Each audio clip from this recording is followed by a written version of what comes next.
सिंधुदुर्गात महायुतीत सर्व अलबेल वाटत असलं तरी नितेश राणेंच्या स्वबळावरती लढण्याच्या घोषणेमुळे महायुतीतही मिठाचा खडा पडल्याचं पाहायला मिळतंय।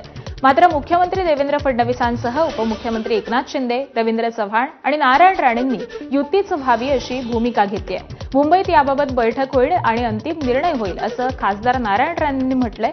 तर निवडणुकीमध्ये एकटं लढण्याची ताकद नाही म्हणून एकत्र येत असल्याचा टोला हा ठाकरेंच्या शिवसेनेच्या वैभव नाईकांनी लगावलाय।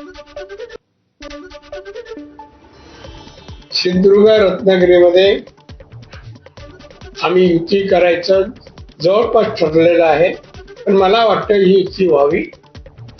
80% पेक्षा जास्त जागा या युतीने घ्याव्यात आणि घेतील युती झाली तर, असं माझा विश्वास वाटतो। येणाऱ्या निवडणुकीमध्ये त्यांची ताकद ही एकटे लढण्याची नाही आहे, त्यामुळे ते एकत्र येण्यासाठी प्रयत्न करत असतील।